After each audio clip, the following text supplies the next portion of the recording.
And can we open with prayer? Yeah. The Lord be with you. And also with you. Lord, thank you for bringing us all here together today through technology and physically together here. Thank you for the wonderful weather that we've all been enjoying. Please keep our hearts and our minds open to your word, Lord. And please continue to keep everyone safe and healthy and happy. In your name we pray. Amen. So I never know how to start these. So I guess we will go back to, for some of you who don't know, today is my birthday, so I feel like it's appropriate. I was born a number of years ago in New York, and my parents divorced when I was fairly young. And so I grew up with these two households in different areas of New York that was quite interesting. So my father was Jewish, and I grew up in his household in a very Jewish neighborhood as well. And my mother's side of the family is Episcopalian, and the neighborhood that I lived in with my mother was a very Anglican neighborhood, Anglican and Catholic neighborhood. So they had, as a child, kind of left it open to me to explore my religious life. And I was very,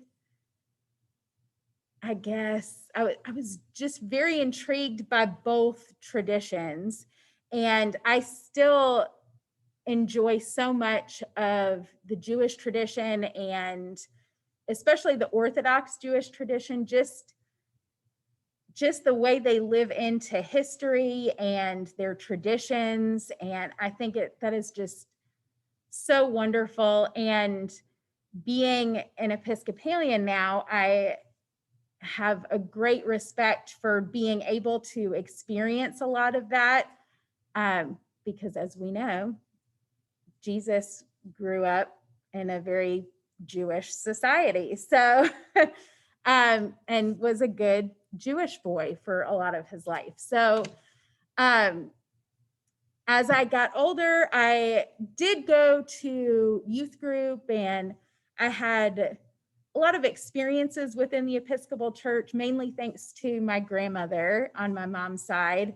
And I really I fell in love with the Episcopal Church and the Episcopal tradition, and how open and welcoming we are. And so ultimately, when we had moved from, while I was still in high school, we had moved from New York to Arizona. And that's where I had decided that I was going to be Episcopalian. And I got baptized when I was a teenager into the Episcopal Church, and I got confirmed as well. And I really knew that that's where I felt I belonged. And I couldn't always explain it. I just knew that's where I felt I belonged. And so I was now a part of the Episcopal Church. And while I was in Arizona, I was kind of involved in ministry, just in a volunteering for different groups in the church kind of aspect. And then my husband and I, when I was pregnant with my third child, my youngest, we decided that we were going to move to the East Coast. And my husband looked within his company to see what was available. We didn't, all we knew was that we were going to move to the East Coast, and we were going to see if we liked it. So we ended up in Raleigh, and we just fell in love with North Carolina. And at that point, my oldest was getting to the point where soon he would be going into youth group.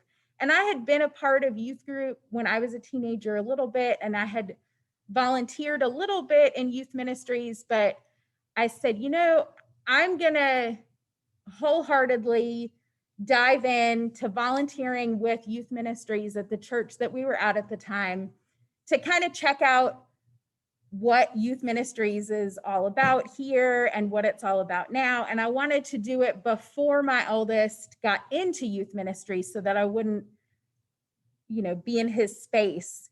And so I went to the person who was doing youth ministries at our church at the time, and I said, can I volunteer for a year? I only want to volunteer for a year. And they said, if you've worked in ministry and somebody comes to you and says, I want to volunteer for a year, you're like, yes, please. So they got me plugged in with youth ministries, and I quickly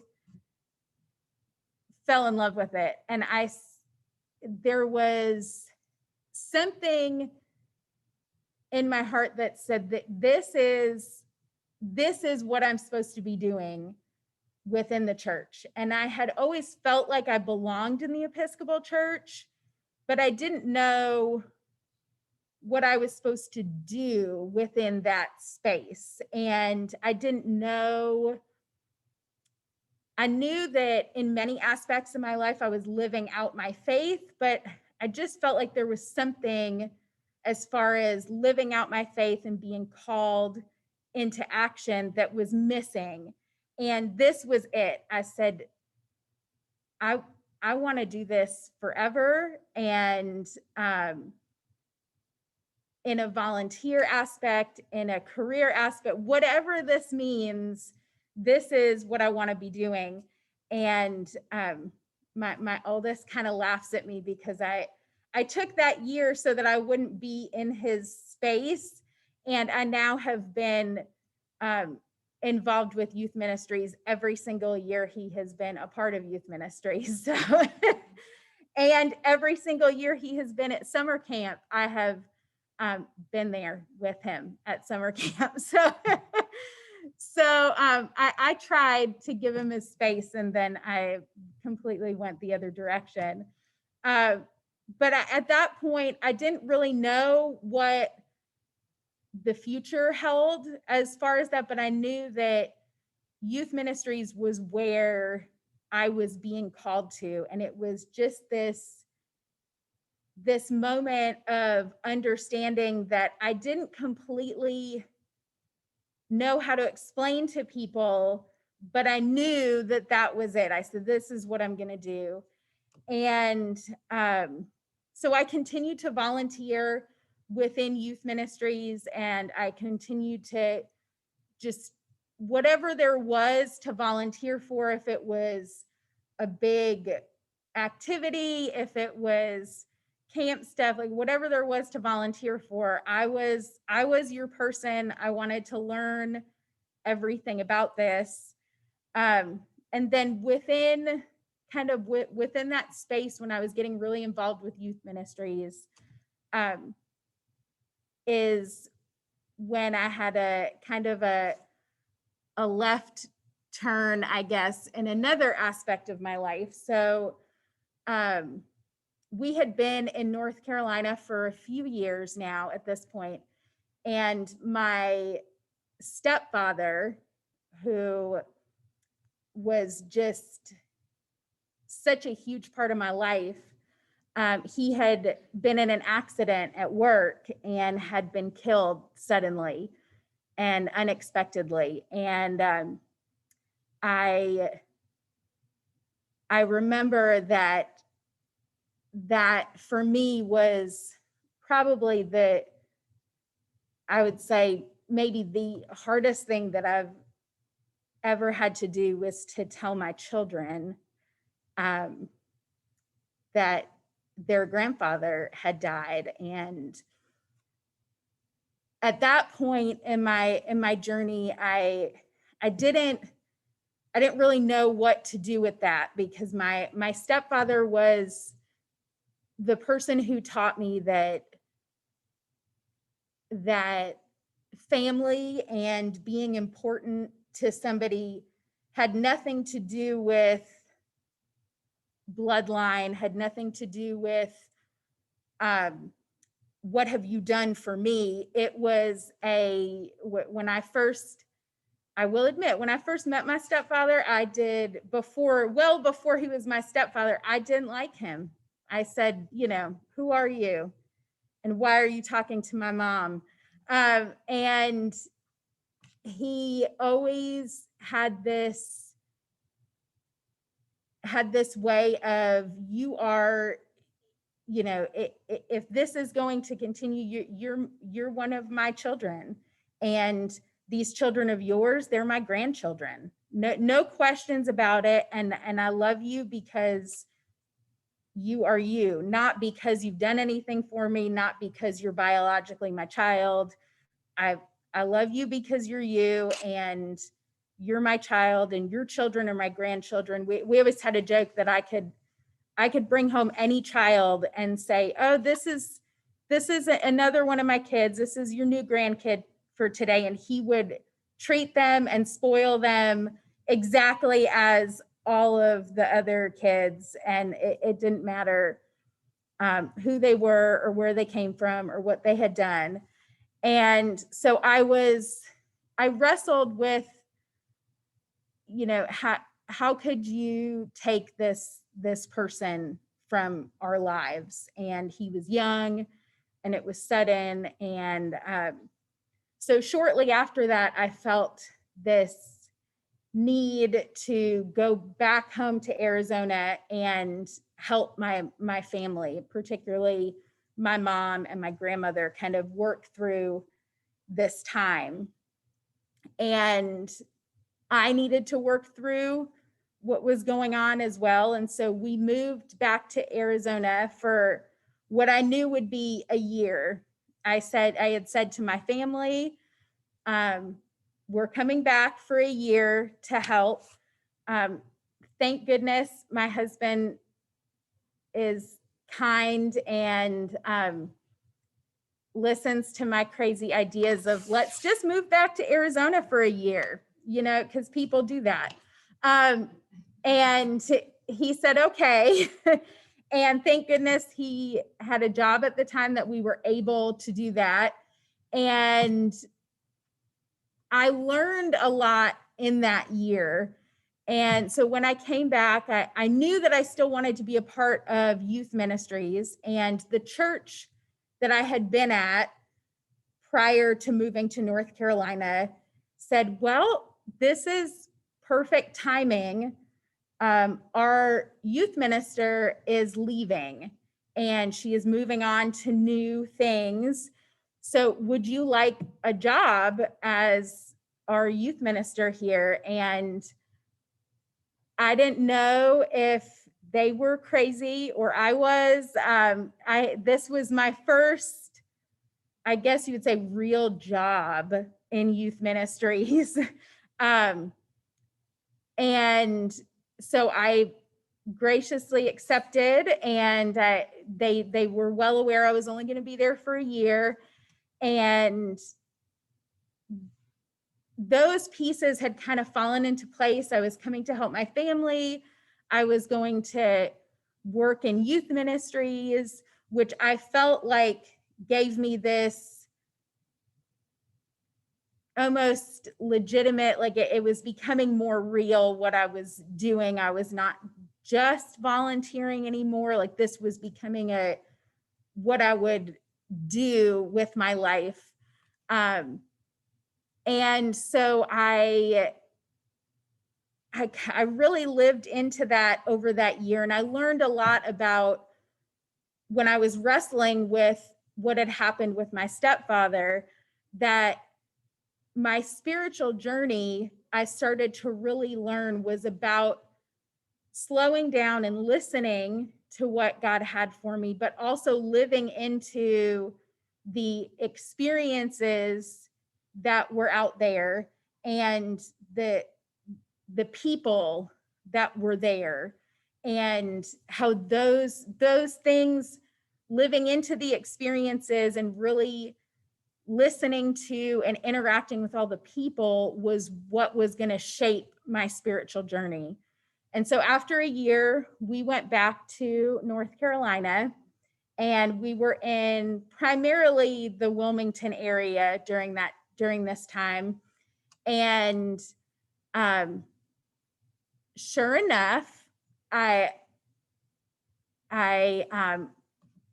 God spoke to me after I had moved back to North Carolina through many different ways, and basically said, Liz, it's not time. It's not time to be back in North Carolina yet. And so as I had said, we moved to Arizona for a year, came back to North Carolina, and a year later, we moved back to Arizona again.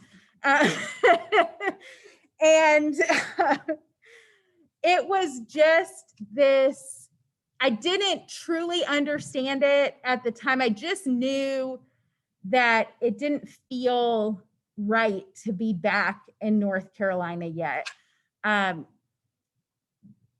There wasn't a big moment of, oh, we got to get back to Arizona. It was just all of these little things that had finally added up to, we're going back to Arizona again. And I have this journal that I write in, and it's one of the journals where you just write like a sentence or two every day.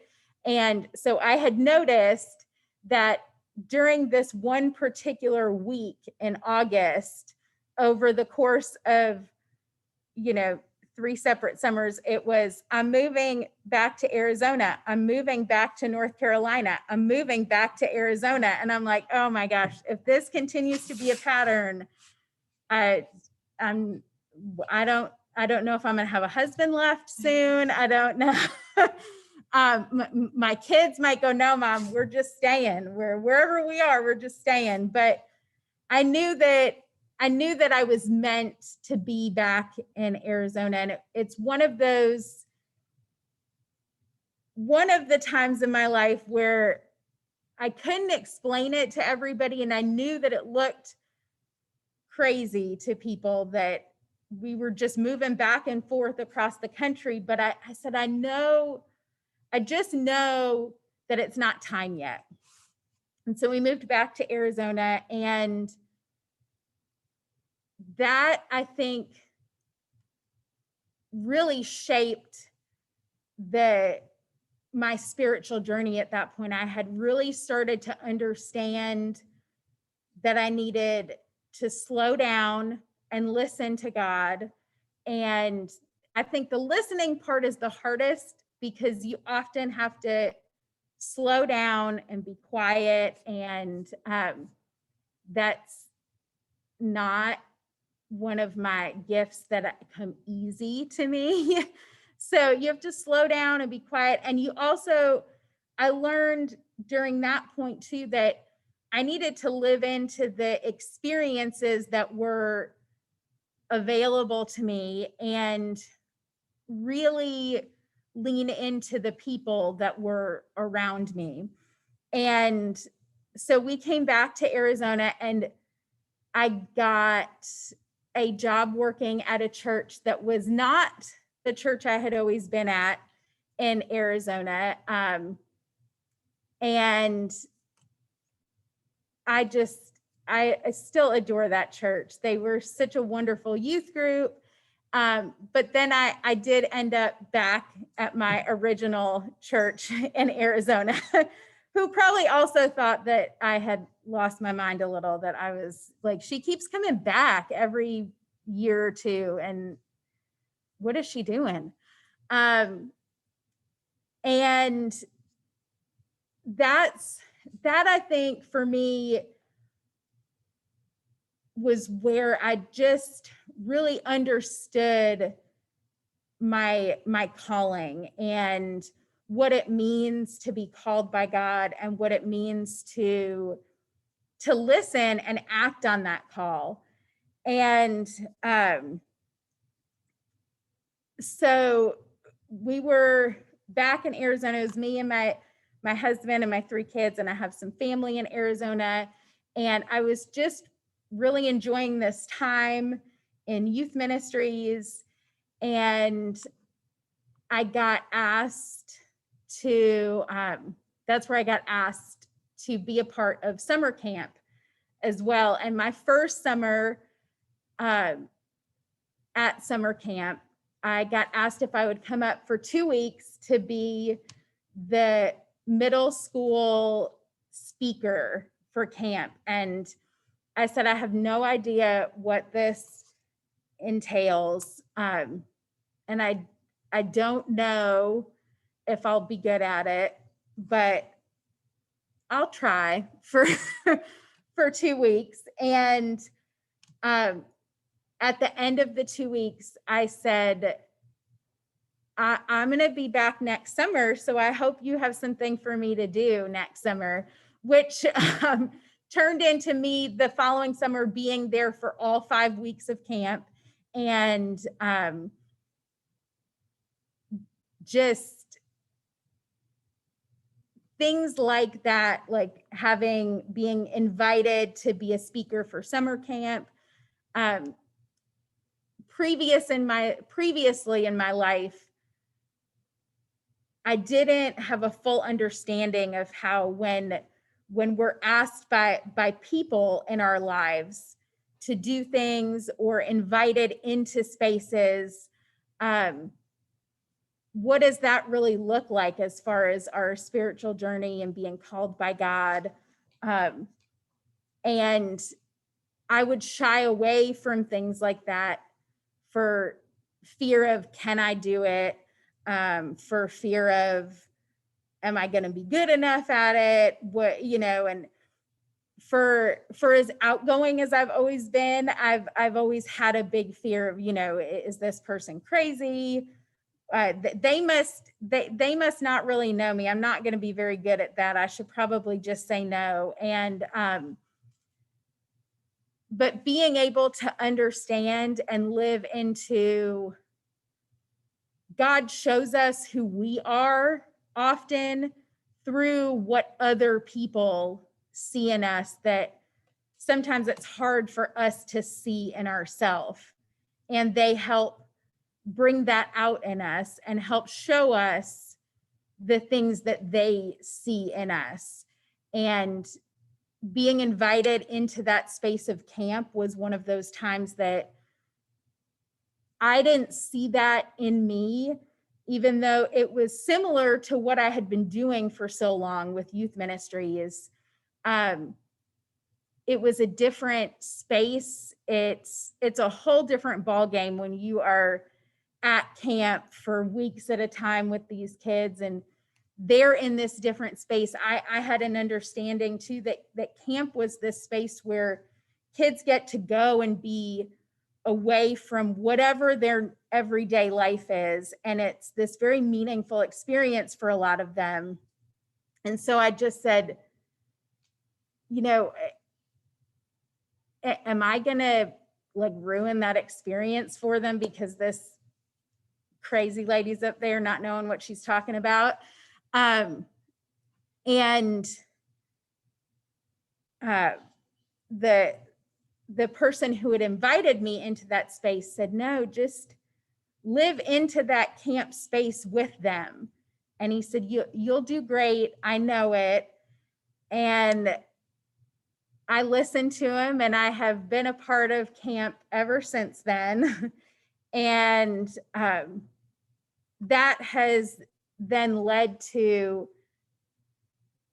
me being able to break out into and lean into other experiences that I don't know if previously I would have felt that I was able to kind of go into these spaces of, can I do this? And just because this person sees this in me, does that have meaning? And what is God calling me to do?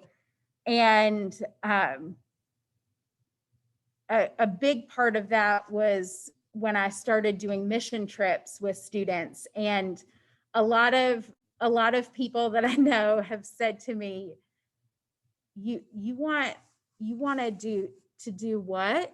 You want to go be, sleep on a floor with students for a week and make sure they all come home safe and healthy and have had some sort of meaningful experience, and you want to drive a 15-passenger van filled with teenagers through LA? Why would you do that?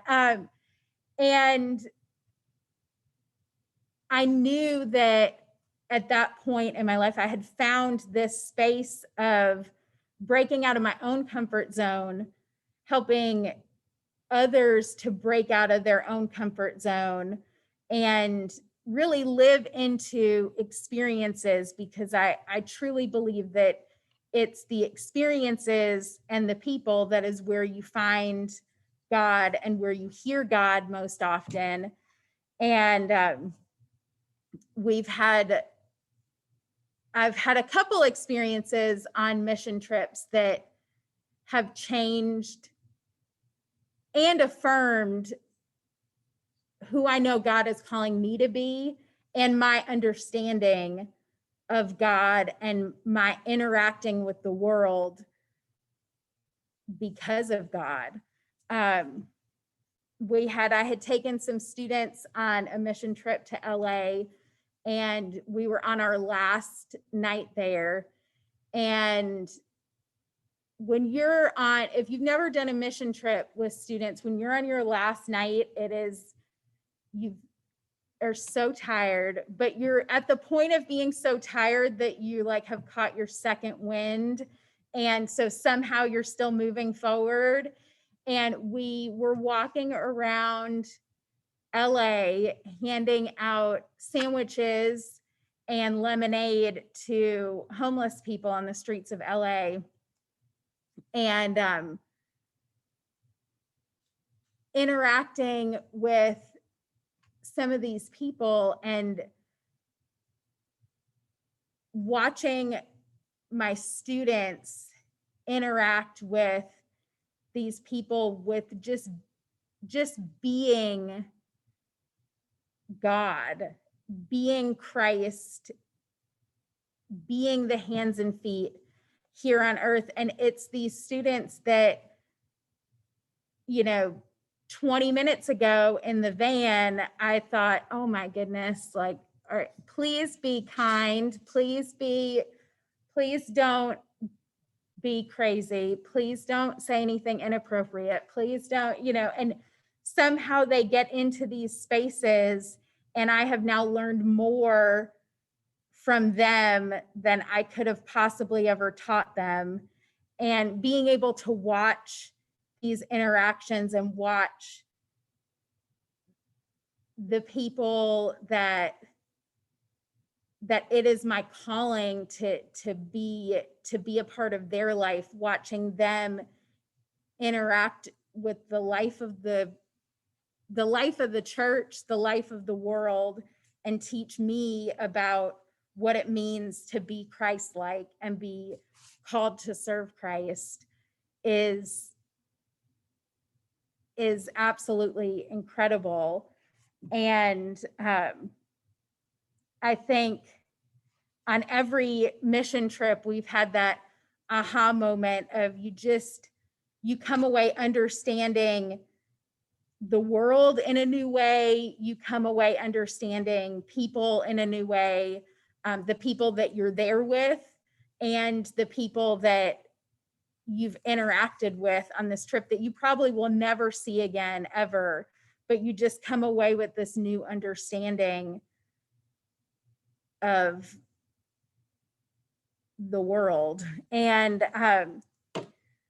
so I think that's been a huge part of my journey, just really leaning into the experiences and the people. And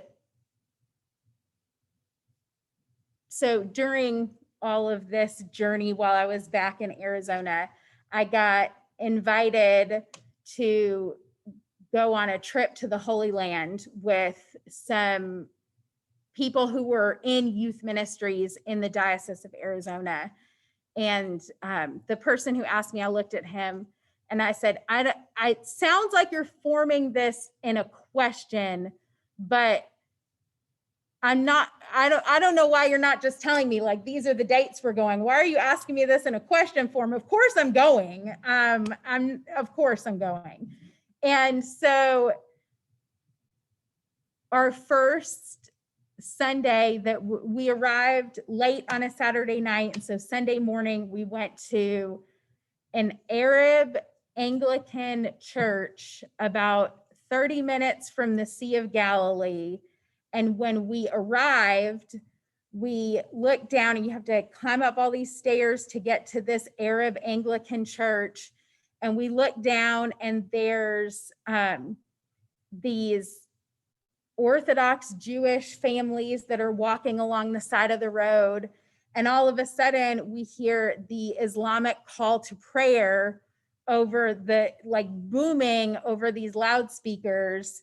And then we walk into our Arab Anglican church service, and the group that I was with from the Diocese of Arizona, we all kind of looked at each other and said that, like, what a unique experience to be walking into this. And here we are in the center of all of these cultures kind of all happening at the same time, and all kind of interacting together. And on our way in, we asked the nice lady who knew some English, if the call to prayer ever kind of disturbed their services. And she said, well, sometimes it happens during a service, but she said, it's reminding us to pray, even if you're not doing it in the way that is a call to prayer. It's reminding us all to pray. That shouldn't really bother anybody. And I said, oh, that's a good point. And so we went into this service, and it was in Arabic. And let me tell you, although I had been saying the Lord's Prayer my whole life, and I could say that in my sleep, when everybody else around you is saying it in Arabic, you are thinking about every single word of that prayer. And are you saying it right? And are you saying it in time with everybody else? Because we don't want to finish too early or too late. And so it was just this interesting service where I was really thinking about all of the words that I was saying in a different way than I had in a long time. And to be honest, this was also the first time I had taken a trip that did not involve my husband or any of my children, I think, since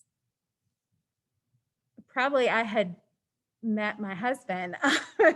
So and a couple of the other women on the trip, we were in this same space of, like, I don't have youth I have to watch after on this trip. I don't have any of my children with me.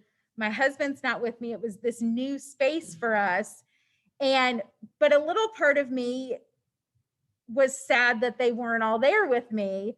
And I went up to receive communion at this church service, and I was overwhelmed with just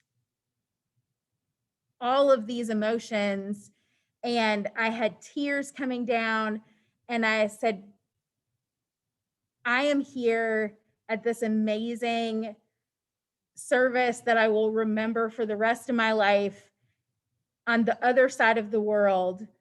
But I also am aware that my children are receiving the body and blood of Christ Sunday morning in a church service that is speaking the same words in whatever language you want to speak it. And my children and my husband are doing this exact same thing on the other side of the world. And that for me was a big turning point in how I lived my faith, because I had this sudden connection that I had always known, but I now had this almost tangible connection of we all are the hands and the feet of Jesus, and we all are connected by the body and blood of Christ. And it changed. I was so happy it was that first morning. It changed how my journey through the Holy Land happened. It changed my understanding of everything. And I think that we all need those experiences where we have a real understanding of what is connecting all of us, and that no matter what differences we all have, we are all, anyone who is a part of this faith and who is a believer in Jesus can all go on Sunday morning. And it feels strange now because it's still the body and blood of Christ, but right now it's the body and blood of Christ. But that was a huge turning point for me, to just have this new understanding of what was connecting all of us, and that many of the other things we all worry about don't matter, that we had this, where we are all tied together through Jesus. And we had a really just incredible experience in the Holy Land that really shaped my understanding of some of the ways I understood Jesus and some of the ways I understood the Bible. And that shaped me when I came back from the Holy Land. And so when I came back from the Holy Land, I was no longer working at the other church in Arizona. I was now only working at the church, my original Arizona church. And so I just dove into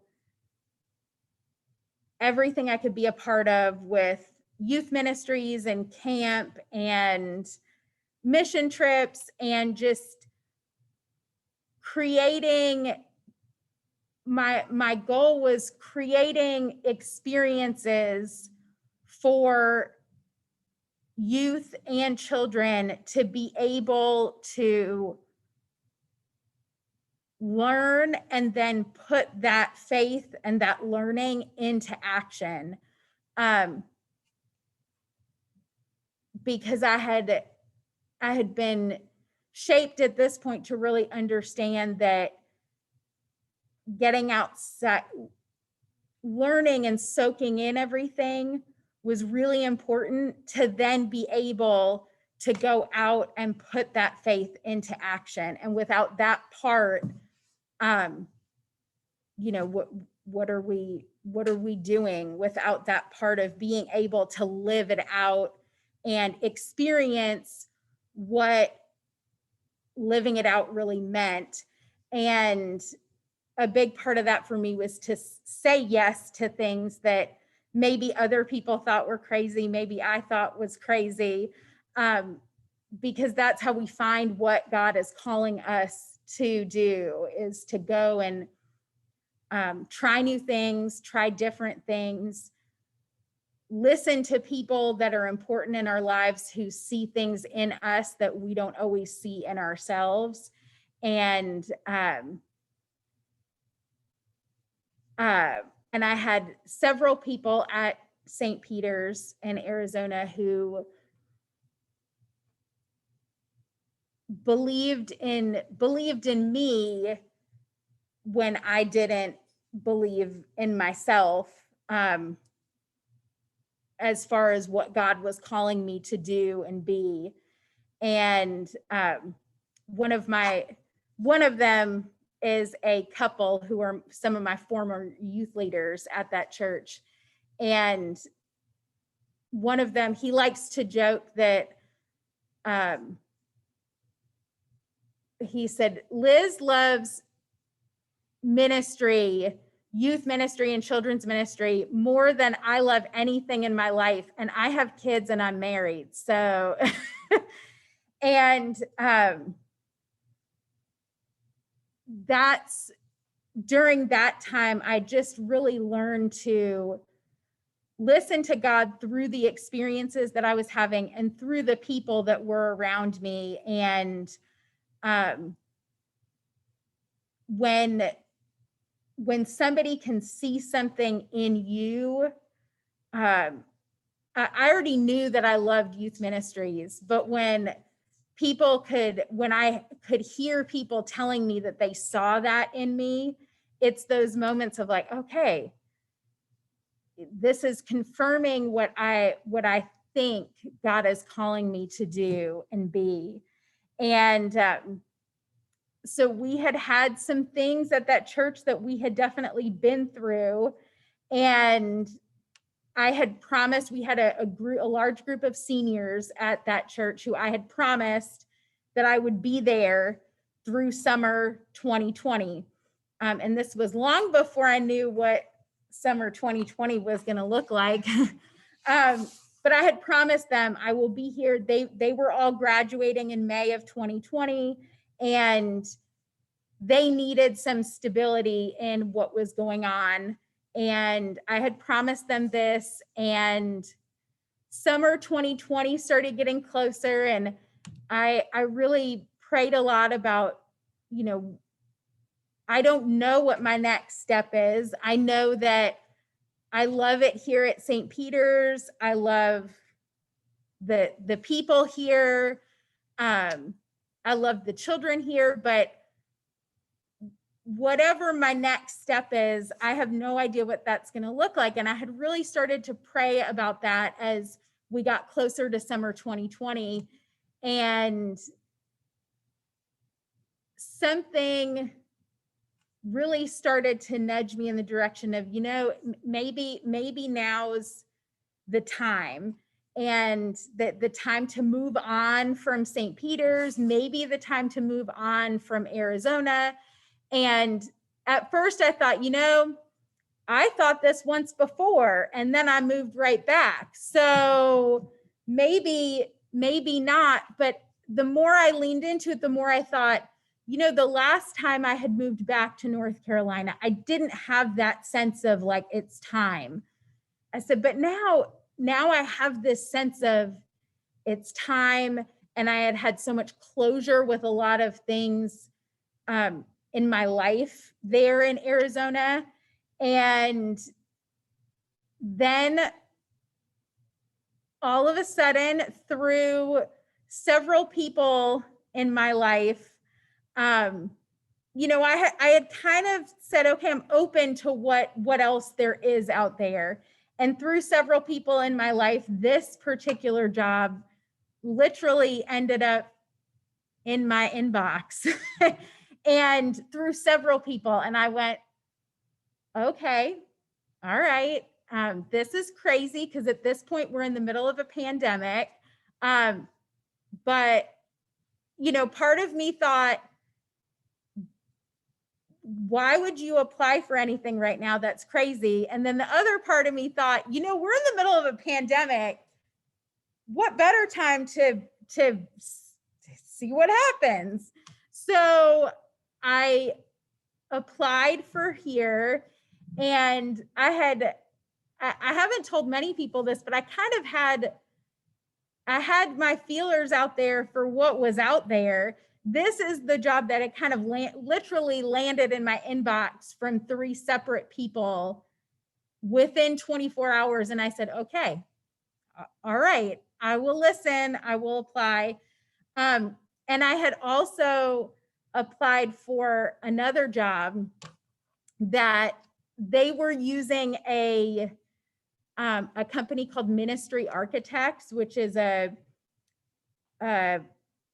I don't know, I guess you'd call it a headhunter type place for ministry.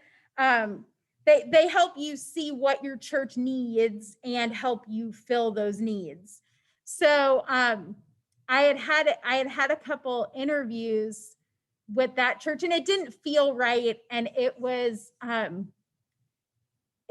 church that was in DC, and it didn't quite feel right. But I had a couple interviews, and the lady from Ministry Architects is a part of our diocese here in East Carolina, and sent me a congratulations email when she heard that I had got this position.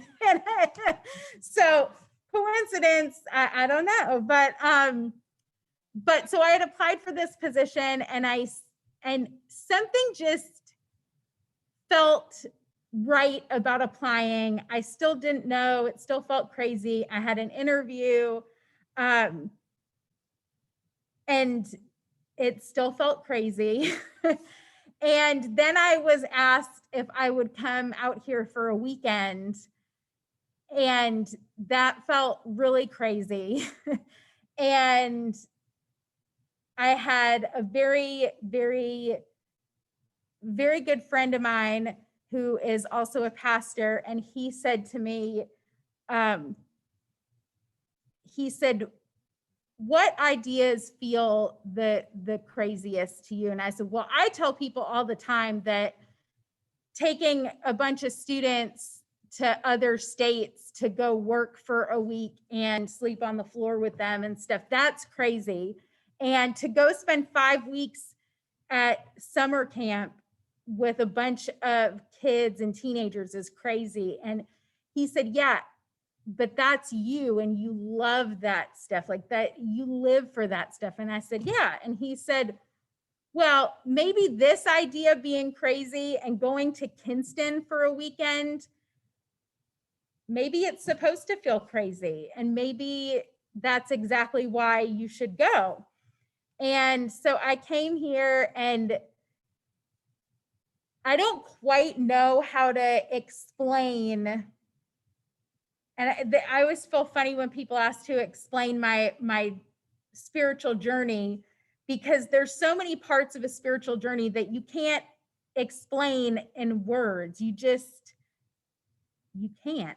So, but I can tell you, you just know sometimes. And so I came here, and I knew I had been looking for what the next step in my career in ministry was. And obviously I was applying for jobs. I knew that that's what I was looking for, was the next step in my career. And I came here, and my husband had told me, so I drove from the airport in Jacksonville to Mother Earth Motor Lodge, which you want to sell somebody on this town, put them up in Mother Earth Motor Lodge, okay? And so I had driven, and it's this beautiful drive. I hadn't been back in North Carolina in years, and it's summertime, and it's beautiful weather, and I have the windows down, and I'm talking to my husband as I pull into Mother Earth Motor Lodge, and he said, listen, you need to go into this as an actual interview. He said, do not I was going to Tom and Holly's house that night for dinner. He said, do not get to their house and just say, I accept whatever it is. I'll work here for free. Okay. He said, please just treat this as an interview. Okay. And I said, but I love it. They've sold me. I love it. The drive and Mother Earth Motor Lodge, they've sold me. And he said, okay, just please treat the rest of this weekend as an interview. So I did, and I still told the search committee at the end that I would be back at some point, so they should give me the job, because I was going to be back. So, but what I realized within that, and what has started to shape, I think, the next part of my spiritual journey, is that I was looking for the next step in my career in ministry.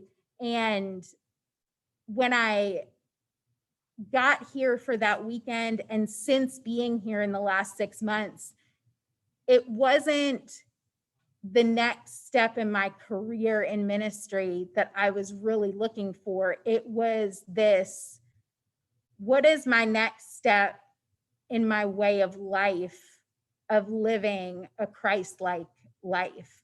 And that's what I found here. When I came to church that Sunday, when I was here for that weekend, and it was this community of people, and it was these wonderful families, and it was a place that I could live out what I knew I was being called to do. It wasn't a next job or a next step in my career. It was my family can live out what God is calling them to do here. And so I think that's what really, that's where I was sold on what my next step was, because it was how can I live out what God is calling me to do?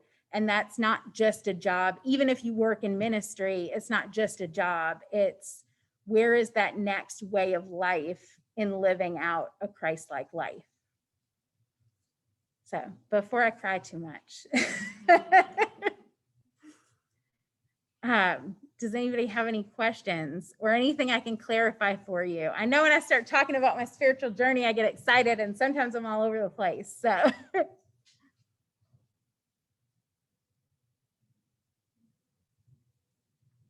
about Chuck, your husband? How is, who I've met him once, and so I look forward to spending more time with him. Has he just lovingly supports you? And he is he is the reason that I have been able to spend every summer at camp. He's the reason that I have been able to, he knows that,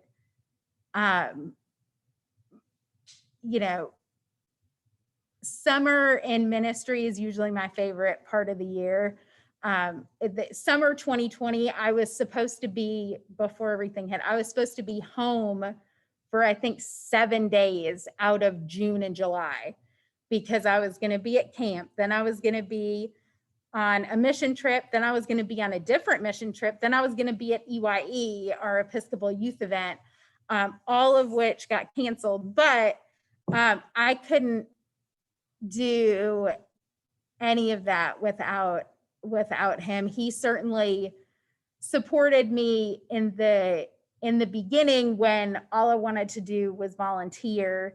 I am very aware that I am very lucky that he had a job that supported us so that I could volunteer and do all the things that I wanted to do. I'm also very aware that from that financial aspect, he has supported us so that I could do things like when I first started working in ministry and I was making not very much money. And I think I was turning around and putting all that money back into doing things like mission trips and camp and stuff. And to have somebody, which I think is a huge part of having a spiritual, really living into your spiritual journey, and not just a spouse, but also other people in your life who can see that, well, now I am going to cry, that he is able to see that that is what God is calling me to do, that there is a genuine joy in doing what I do, and for him to be able to support that, even when that means, I'm not going to see you all summer, and I'm going to go on this mission trip, and then I'm going to come home and sleep for like 4 days, and please don't speak to me. And and I want to keep doing this, and I want to do this forever. And so he has been a huge part of that. And I know that I wouldn't be able to do what I do without him supporting me in every way in all of this. And also my kids, I mean, like I told you, my oldest, I got into youth ministries to leave him alone and to not be in his space. And yet here we are. I've been a part of every one of his youth ministry spaces, but he has been so wonderful about that. And my little kids who have dealt with me being away for periods of time, but also have thoroughly enjoyed being camp kids. And completely, I think my little kids think that they're the ones that run camp for 5 weeks, because they run around and tell all the counselors what to do, and the counselors think they're adorable, so they listen. So I think my husband and my kids have been a huge part of being able to do what I do. And I think that's a huge part of anyone's spiritual journey, to have people in different aspects in your life who believe in you and support you in a bunch of different ways.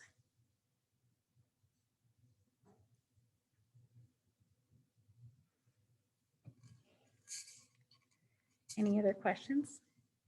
There's little doubt that you give of yourself a lot. Was in your area that you chose, you have to. Are there areas that feed you particularly, that you go to be fed? I don't know if people over here heard Randy asked, how do I get fed spiritually? And a huge thing for me is being out in like walks and running. I walk more on my own than I run on my own, because I like to think that I like running. I don't really, but I want to like running, so I run with groups. But I often will walk on my own or with one or two other people. And that, having time to just be quiet and be in, sometimes it's active prayer, sometimes it's just being quiet in God's presence. That's hugely life-giving for me, because I know that I have tried many times to have quiet space within my home or in other ways, and it does not. I like to think that it would happen more, but it doesn't. So I think having that space to walk with God and be quiet in God's presence, hiking and things like that, are huge for me to feed me spiritually and give me time to just be quiet and listen to God. And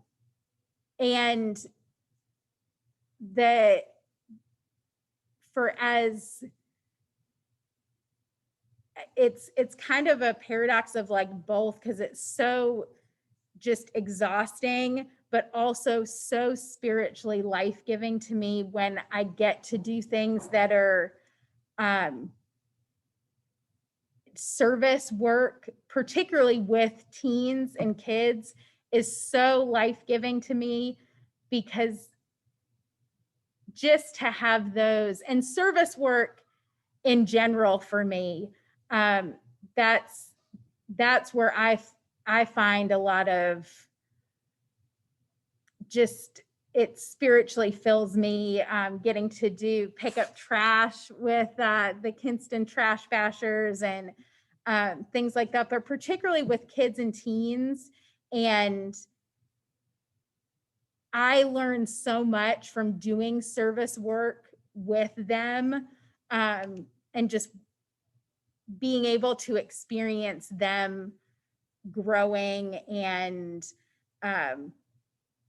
some of the stuff that they say and do without the nudging of anybody while we're out in those spaces is incredible. But I think service work and just quiet time in God's presence is hugely life-giving for me.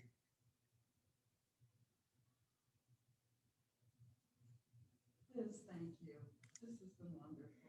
Thank you. Thank you. And we want to wish you a happy birthday. Thank you. They're gonna serenade you. Yeah. Happy birthday to you. Happy birthday, dear Liz. Happy birthday to you. Thank you. Was that who was that? Jessica Scheimer. Oh, Thank you. have a beautiful day. Thank you. You all.